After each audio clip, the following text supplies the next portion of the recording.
ఏంటి కళకళ్ళాడిపోతూ ఇక్కడ బ్రహ్మాండమైన సారా కొట్టు ఉండాలి, ఏమైపోయింది? Bujjamma 2 single tea. చిన్న బుజ్జి ఏం పెద్ద బుజ్జి, బోండాలు గారెలతో పాటు సారా కూడా మీరేమంటున్నారన్నమాట. వీళ్ళు ఏమైపోయారు? ఈ ముఖాలను ఎక్కడో చూసినట్టుందే. పూర్మి దుంపలుగా ఇదేంటి ఇట్ట అయిపోయారు? నిండు సారా కుండలా ఉండేది బతుకు, ఇదిగో ఈ సన్నాసప్పుడు కొండ కింద బొక్కెట్టాడు, బతుకి చిల్లుకుండా అయిపోయింది. అయిపోయిందేదో అయిపోయింది బాసు, ఇప్పుడు ఏడిస్తూ వస్తుందా? ఈ బాబు పెట్టుబడి పెడితే మళ్ళీ ఎట్టవా సారా కొట్టు. మీకెందుకు పెడతాడు పెట్టుబడి? పెడితే గిడితే మాకే ఎట్టాల రా బావా. పెట్టించుకోండి. ఆడా పెట్టుబడి తాగిన సారాకే డబ్బులు ఎగ్గొట్టున్నాడు, మనకేం పెట్టుబడి పెడతాడు రా? అతంతాడు జరుగు, ఆడు వచ్చేస్తాడుగా కుక్కరంకి. ఇక తాకటెట్టాలంటే హార్మోని పెట్టి ఒకటే మిగిలింది. నరసింహం, చక్కని చుక్కకి తండ్రి నీకు అంత కర్మ ఎందుకు పడుతున్నాయా? ఏంటి గోపాలం బాబు నువ్వు చెప్పేది? ఇదిగో నీ కూతురికి ఎదురు కట్నం ఇచ్చే మంచి సంబంధం ఒకటి తెచ్చాను. ఈ రోజుల్లో ఎదురు కట్నం ఇచ్చే ఎర్రుబాగులాడు ఉంటాడు బాబు. నేను చెప్పేది నిజమయ్యా. ఆ కుర్రాన్ని కనుక చేసుకుంటే నీ కూతురికి చీరలు నగలు పెట్టడమే కాకుండా నీకు ఎదురు కట్నం ఇవ్వడానికి సిద్ధంగా ఉన్నారు వాళ్ళు. అనవయ్యా, బ్రహ్మాండంగా పెళ్లి నేను జరిపిస్తాను. ఎదురు కట్నం అయితే ఒకసారి ఊగాడు బాబు, 100 సార్లు నువ్వు అంటే నేర్చుకోండి. అమ్మాయి, నాకు ఈ పెళ్లి ఇష్టం లేదు నాన్న, నేను చేసుకోను. గోవిందా గోవిందా, నువ్వెన్నిసార్లు అంటే ఏమయ్యా, నీ కూతురు మాత్రం నా నల్లకోను అనేసింది. ఎప్పటికైనా నీ కూతురు అంటే అప్పుడు కబురు చేయి, వస్తాను. ఏమే దరిద్ర కొడతానా, ఖాళీ సారాకాయల మొహం నువ్వును. ఆ పెద్ద మనిషి పెళ్లి సంబంధం తీసుకొస్తే నాకు ఇష్టం లేదంటావా? వాళ్ళకి కట్నం అడగడం లేదు సరికదా, ఎదురు కట్నం ఇస్తానంటున్నారు. ఆ డబ్బు మనిషి చేతికొస్తే నీ తమ్ముళ్ళు కడుపు నిండా తినడానికి తిండి ఉంటుంది, మన బతుకులకు దారి ఉంటుంది. ఇంటికి పెద్ద కూతురు వైపు కూడా బాధ్యత లేకుండా సత్తావేటే? అవును నాన్న, నాకు బాధ్యత లేదు. అందుకే నువ్వు తాగి తందనాలాడి ఇల్లంతా గుల్ల చేస్తున్నా ఏం మాట్లాడకుండా ఊరుకుంటున్నాను. ఇంట్లోకి ఏం కావాలని ఒక్కరోజున అడిగావా? తల్లి లేని పిల్లలు కదా, అసలు తింటున్నారో పస్తులుంటున్నారో ఏ రోజన్నా ఆలోచించావా? ఇంటికి ఆధారంగా ఒక గేదెని పెట్టుకుని దాని పాలు పెరుగు అమ్మి ఎట్టాగో ఇల్లు గడుపుతుంటుంటే దాన్ని కూడా అమ్మేశావు. ఇప్పుడు డబ్బు వస్తుందని ఎవరో ఏమిటని కూడా ఆలోచించకుండా గేదెని అమ్మనట్టే నన్ను అమ్మాలని చూస్తున్నావు. ఎవరికి పడితే వాళ్ళకి అమ్ముడు పోవడానికి నేను గేదెను కాదు. నేను చచ్చిన ఈ పెళ్లి చేసుకో. పవిత్ర, పవిత్ర, నీకెవరో పెళ్లి సంబంధం తీసుకొచ్చారు నిజమేనా? అవును కృష్ణయ్య, ఎవరో పక్కూరు గోపాలం బాబట మా ఇంటికి వచ్చి ఏదో సంబంధం ఉందని మా నాన్నతో చెప్పాడు. ఎదురు కట్నం వస్తుంది కదా అని మా నాన్న సరే అన్నాడు. నేను కాదన్నాను. దాంతో మా నాన్న కోపం వచ్చి నాన్న మాటలు తిట్టాడు. పెళ్లి సంబంధం తీసుకొచ్చాడు, ఆడి కాళ్ళు చేతులు ఇరిచేస్తాను. అట్ట చేయడం వల్ల లాభం ఏంటి? మన పెళ్లి జరగదుగా. ఇదిగో చూడు కిష్టయ్య, నువ్వు పౌరుషన్న మగాడైతే మా అక్క మెళ్ళ తాలి కట్టి పెళ్లి చేసుకో. అది నీకు చేత కాకపోతే దాని కర్మకి దాని వల్లే. ఇక నువ్వు మా ఇంటికి రావద్దు.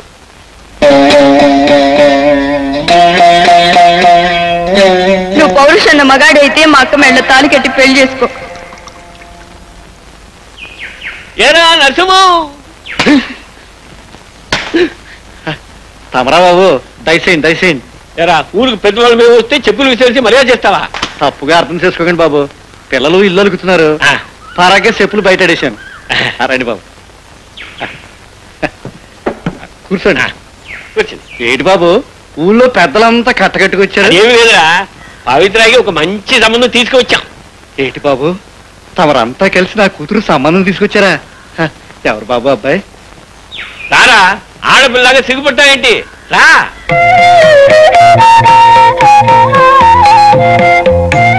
రారా.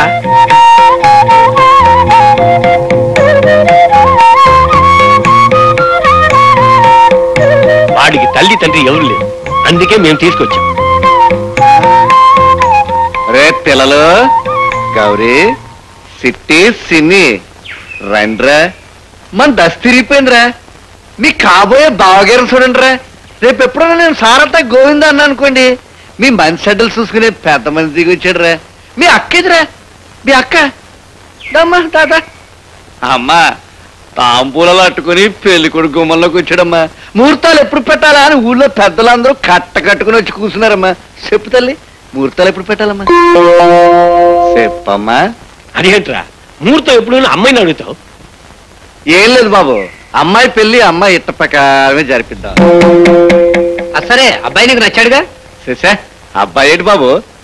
అబ్బాయి కంటే అబ్బాయి చేసే ఉద్యోగం నాకు చాలా నచ్చింది బాబు.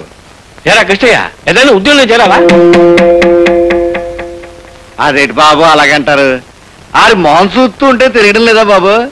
ప్రస్తుతం కలెక్టర్గిరి ఎలా పెడుతున్నారు. రేపు ఎలక్షన్ లో నిలబడ్డారనుకోండి ఆయనకు ఉన్న పేరుకి మంత్రి అవుతారండి. బంగళా, కారు, బొచ్చు కుక్క. మావా నువ్వేం ఎగతాళి చేయక్కర్లేదు, నేను తలుచుకుంటే అవన్నీ సంపాదించగలను. బతుకి నా ఇంటికి వచ్చి నా కూతుర్ని పెళ్లి చేసుకుంటాన్ని అడిగే గుండెలు ఉన్నారా నీకు? ఏమయ్యా మీరు పెద్ద మనుషులా? ఒక గొడ్ల దొంగ నా ఇంటికి తీసుకొచ్చి నా కూతుర్ని కట్టబెట్టుకుని అడుగుతారా? నువ్వు ఏమన్నా భరిస్తాను కానీ కొట్టదం అంటే మాత్రం ఊరిలేదు. గొడ్ల దొంగ కాకపోతే మరేంట్రా? ఊళ్ళో అడ్డగాడిలా తిరిగి గేదెల్ని ఆవుల్ని తీసుకెళ్ళి అమ్ముకునేవాడికి నా కూతుర్నే కాదురా, ఏ తలక మార్చి వాడు తన కూతురేవాడు. తప్పుకోవే. ఉద్యోగం సద్యోగం లేక పైసా ఆస్తి లేక ఫారం పోకులా తిరిగి నీకు పెళ్లి కావాలరా? నీ పెళ్ళానికి ఒక చీర కొని పెట్టగలవా? ఒక నగ కొని పెట్టగలవా? కనీసం కడుపు నిండా ఒక పూట తిండి పెట్టగలవరా? నిన్ను నరసింహం, నువ్వు నన్నిన్ని మాటలన్నందుకు నీ కాళ్ళు చేతులు ఇరిచేసేవాడిని. కానీ రేపు నీ కూతురుతో నాకు పెళ్ళయ్యాక ఈ కాళ్ళకే నేను మొక్కాలి, ఆ చేతులతోనే నువ్వు నా కాళ్ళు కడిగి కన్యాదానం చేయాలి. అందుకే వదిలేస్తున్నాను. ఏమన్నావు? పెళ్ళానికి తిండి పెట్టలేని వాడిని అన్నావు కదూ? చూస్తుండు నేనెంత ప్రయోజకుడినో నిరూపిస్తాను. నువ్వు నీతో పాటు ఊరు గర్వపడే మనిషిగా తిరిగి వస్తాను. అప్పుడే పవిత్రను పెళ్లి చేసుకుంటాను. వస్తాను. స్వామి, నేను అనుకున్నది సాధించాలని నన్ను ఆశీర్వదించు.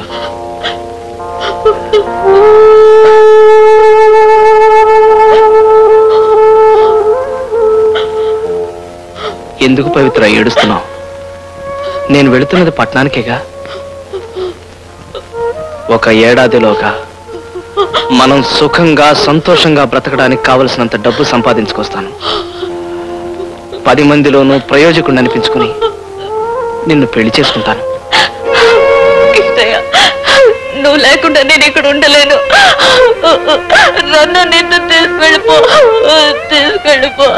పవిత్ర, నాకు నిన్ను తీసుకెళ్లాలనే ఉంది. కానీ మనం అలా వెళ్ళిపోతే అందరూ నిన్ను నేను లేవతీసుకుపోయాను అనుకుంటారు. అందుకే నలుగురిలోనూ తాళి కట్టి భారీగానే తీసుకెళ్తాను. అక్కడికి వెళ్ళి నన్ను మర్చిపోవుగా. నీతో కలిసి బ్రతకాలనుకున్నవాణ్ణి నిన్నెలా మర్చిపోతాను చెప్పు?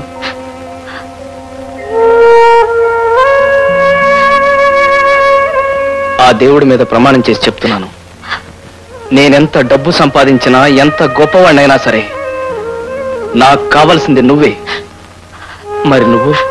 ఎన్ని కష్టాలు వచ్చినా సరే నీకోసమే ఎదురు చూస్తూ ఉంటాను. నాకు పెళ్ళంటూ జరిగితే ఈ గుళ్ళోని దేవుడి సాక్షిగా నీతోనే జరుగుతుంది. అలా జరగన్నాడు నేను ఈ లోకాన్ని వదిలేస్తాను.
ఏమిటి అంత అలా దిగాలుగా కూర్చున్నారు?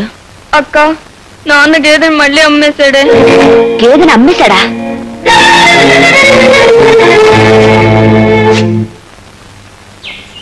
నాన్న, మళ్ళీ గేదెని అమ్మేశావా? ఇంక దాని విషయం నువ్వు బాధపడకమ్మా.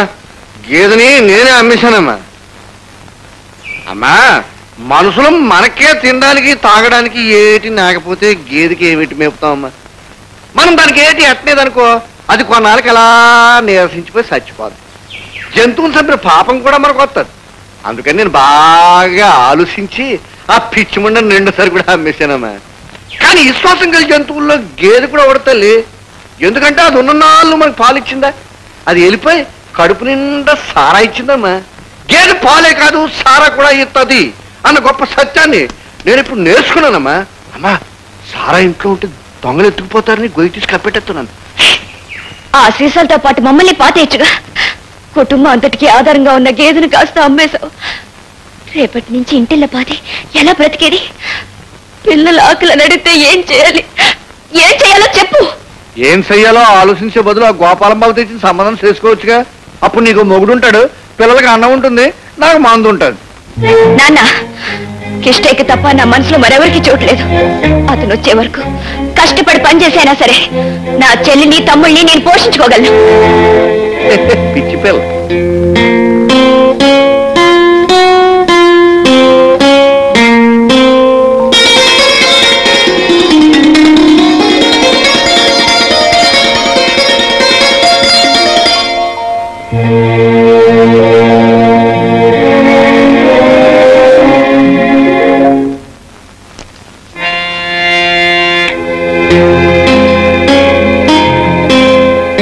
బాగా ఏడు. నేను నమ్ముకుంటూ కూర్చుంటే ఆఖరికి నీకు ఏడిపోయి మిగిలేదు. పట్టణంలో సెట్లకి రూపాయలు కాస్తాయి, వెళ్ళి దులుపు రావచ్చని గెంతుకుంటూ ఇటు పట్నం వెళ్ళాడు. నేను సంపాదించాను. ఓ రోజైనా ఉత్తరం రాశాడా? రాయలేదు. ఎందుకు రాయలేదు? కార్డు ముక్కొనడానికి 10 పైసలు కూడా ఇటు సంపాదించలేకపోయాడు అనమాట. పట్టణంలో సంచులతో రూపాయలు దొరికితే నేను కూడా పట్నం వెళ్ళేవాడిని, సంచులతో రూపాయలు తీసుకొచ్చేవాడిని. అక్కడ అడుక్కోడాలు జేబులు కొట్టాలు చేయడం ఇట్టం లేక ఉన్న ఊళ్ళోనే మందు కొట్టడం చేస్తున్నాను. నువ్వు ఇట్టాగే నమ్ముకుంటూ కూర్చుంటే ఏదో రోజు గేదె నమ్మినట్టుగానే ఇంటిని కూడా అమ్మేస్తాను.